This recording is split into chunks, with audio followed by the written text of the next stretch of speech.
देखो यहाँ पर, तो तुमको यहाँ पर जानना है सारे कॉन्सेप्ट को शॉर्ट में एक बार, है ना, रिकॉल करवा देते हैं।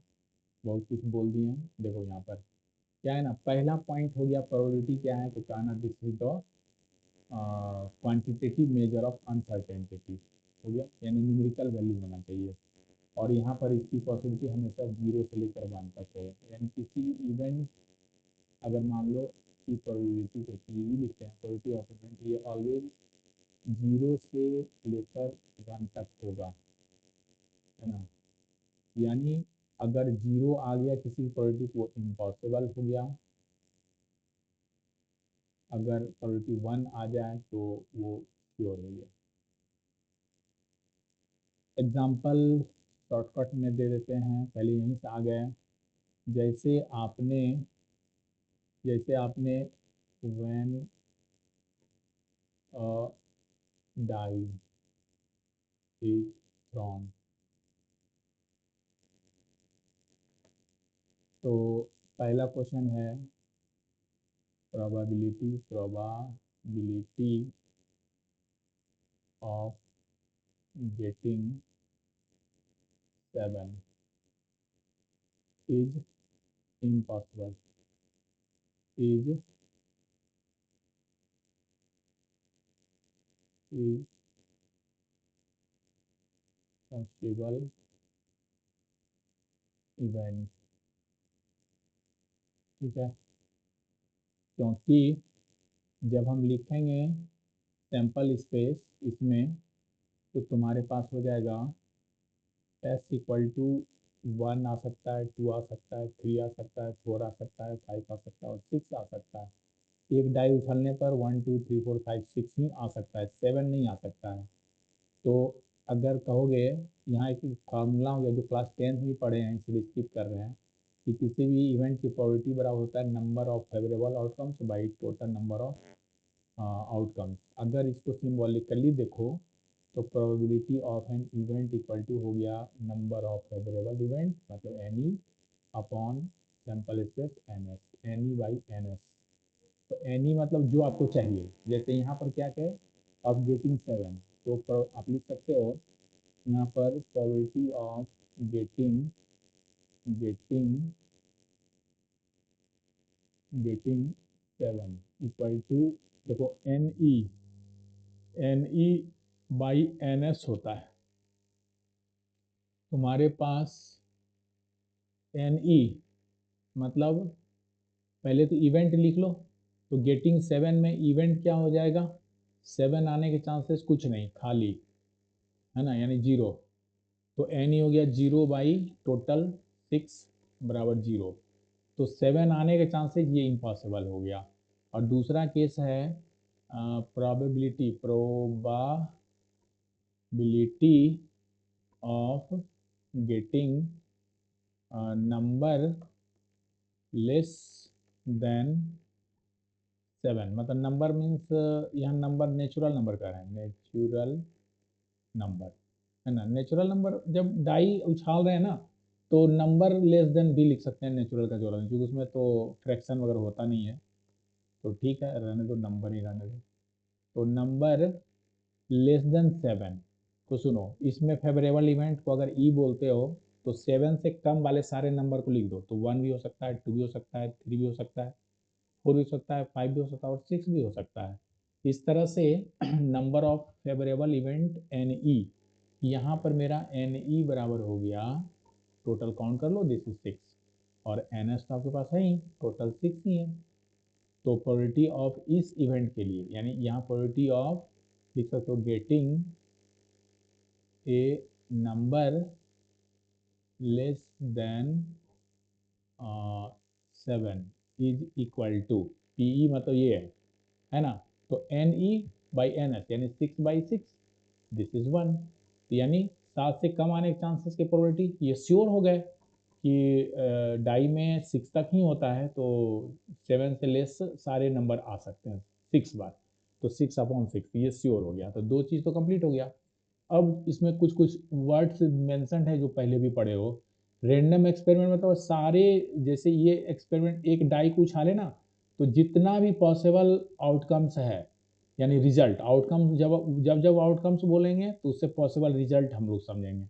आउटकम्स जब भी वर्ड आए इसका मतलब आपको समझना है आउटकम्स मीन्स ऑल, मतलब possible result in random experiment. Random experiment का मतलब बता दिए, रैंडम एक्सपेरिमेंट वो होता है जिसमें कम से कम, है ना, जो more than one possible outcomes हो, और दूसरा it is not possible to predict outcomes in advance, मतलब एडवांस में हम उसको प्रिडिक्ट नहीं कर सकते हैं कि, है ना, कोई भी तुम्हारा फेवरेबल आउटकम आना ही आना है। तो कहने मतलब है जैसे एक डाई आपने, सॉरी, एक कोयन आपने उछाला तो हेड या टेल आएगा, तो हेड या टेल, क्योंकि दो दो हो गया ना, एक से ज़्यादा हो गया, तो ये आपका एक रेंडम एक्सपेरिमेंट है ना। केवल हेड हेड ही आ जाए तो ऐसा होता नहीं है। जैसे अब हेड टेल में से रेड का आना, तो रेड तो आएगा नहीं क्योंकि कोयन में रेड नहीं होता है, तो वो नहीं हुआ। तो नॉट पॉसिबल टू प्रिडिक्ट, अब उछाले तो हेड ही आएगा या टेल आएगा, ये हम नहीं बोल सकते हैं, तो इसीलिए ये रेंडम एक्सपेरिमेंट है। तो ये डाई को उछाले तो 1 से लेकर 6 तक कोई भी नंबर आ सकता है, यानी मोर देन वन आउटकम्स हो गया, ये रेंडम एक्सपेरिमेंट हुआ। तो आउटकम्स की बात करते हैं, तो जो भी पॉसिबल रिजल्ट है रेंडम एक्सपेरिमेंट का उसको आउटकम्स कहते हैं। तो यहाँ पर आपको कहा जा रहा है कि कि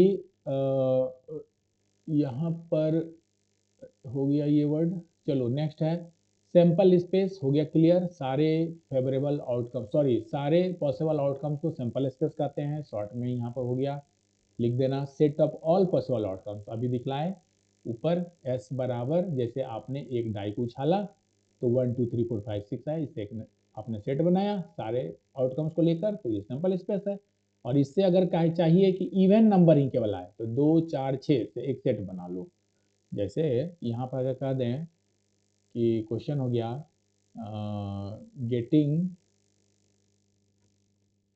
इवन नंबर, तो तुम्हारा ई हो जाएगा 2 4 और 6, ये हो गया। तो देखो ये 2 4 6 क्या है, ये 2 4 6 यानी ये जो इवेंट से जो सेट बना है ना 2 4 6 के लिए, यानी इवेंट नंबर्स के लिए, ये सबसेट है आपका सैंपल स्पेस का, है ना। क्योंकि सैंपल स्पेस में 1 2 3 4 5 6 है, इसी से 2 4 6 हमने निकाला। तो जो चाहिए उसको हम लोग कहेंगे फेवरेबल इवेंट।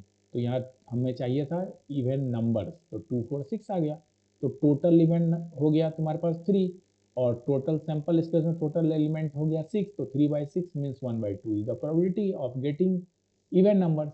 तो यहाँ भी हो गया सैंपल स्पेस हो गया, फिर आपका सैंपल, अच्छा, सैंपल स्पेस में जो एलिमेंट्स होता है ना, जैसे जैसे तुम्हारे पास जैसे तुम्हारे पास s इक्वल टू आपने लिखा 1 2 3 4 5 एंड 6, ये सब के सब जो है ना, 1 हो 2 हो या 3 हो या 4 हो या 6 5 हो या 6, ये सब के सब क्या है, सिंपल सिंपल पॉइंट्स है ना,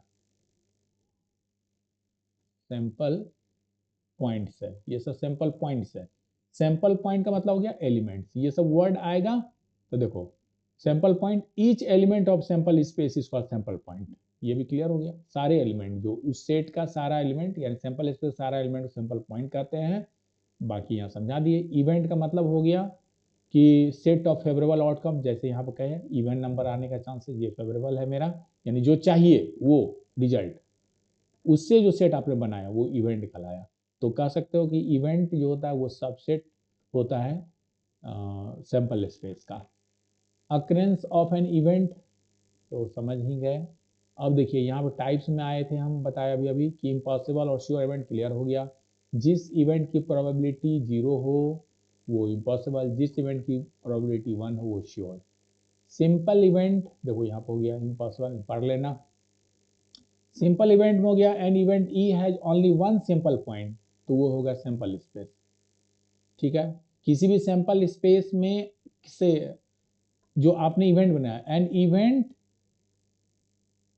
हैविंग वन सैंपल पॉइंट, ये सब सैंपल पॉइंट है ना, आपने बना दिया एक, मान लो E1 आपने बना दिया 1 से लेकर, आपने E2 बना दिया, यानी फेवरेबल इवेंट बना रहे हो 1 आने के लिए या 2 आने के लिए, या मान लो ये 3 है E3, 5 आने के लिए। तो ये सब चूंकि एक एक एलिमेंट सब में है, ठीक है, इस तरह से आप 6 टोटल बना सकते हो, E6 तक जा सकते हो। मतलब एक एक एलिमेंट लेकर टोटल अलग अलग हम लोग एक एक सैंपल पॉइंट लेकर, है ना, इवेंट बना सकते हैं, क्योंकि उसी को हम लोग कहेंगे simple event. Only one sample point जिसमें होगा उसको सिंपल इवेंट कहेंगे, है ना। और कंपाउंड इवेंट का मतलब होता है कि मोर देन वन, है ना, मोर देन वन सैंपल पॉइंट। जैसे अब मान लो E7 एक बना देते हैं, इसमें आपने एलिमेंट ले लिया 1 2 3, देखो 1 2 3 सैंपल, ये हो गया तुम्हारा कंपाउंड कंपाउंड कंपाउंड इवेंट हो गया, ठीक है। और ये सब जो बनाए ये सब हो गया सिंपल सिंपल इवेंट। मतलब सिंपल इवेंट में नंबर ऑफ एलिमेंट 1 हो जाएगा, और कंपाउंड में number of element more than 1 हो जाएगा। इस तरह से हम लोग सीख गए सिंपल एंड कंपाउंड इवेंट क्या होता है। तो ठीक है, इतना ही हम लोग रहने देते हैं अपने आज के कॉन्सेप्ट्स को, मतलब बेसिक अबाउट प्रोबेबिलिटी। ये यहाँ तक का जो किए ना अभी, ये एक्सरसाइज 16.1 में काम आएगा। तो आगे का जो कॉन्सेप्ट है इसको सीखने से पहले ये सब जो देख रहे हो, स्लाइड को थोड़ा सा स्लाइड को हम थोड़ा सा इधर करके दिखाते हैं। देखो यहाँ तक तो हो गया फंडामेंटल आपका कंपाउंड इवेंट तक। अब जो है अलजेब्रा ऑफ इवेंट्स, जो ये सब है पॉइंट्स देख लो, है ना। बाकी सब ये एक बार स्क्रॉल कर देते हैं। ये सब जो है इसको हम लोग आगे पढ़ेंगे, तो इससे पहले क्या है ना, इतना कुछ पढ़ना है, ठीक है। तो इससे पहले यानी 16.1 एक्सरसाइज ही हम लोग कर लेते हैं, बिकॉज जितना कॉन्सेप्ट मिला है यहाँ से हम लोग 16.1 कर लेंगे। तो नेक्स्ट क्लास में करते हैं 16.1। आज के लिए फंडामेंटल इतना ही रहने दो, ठीक है, ओके।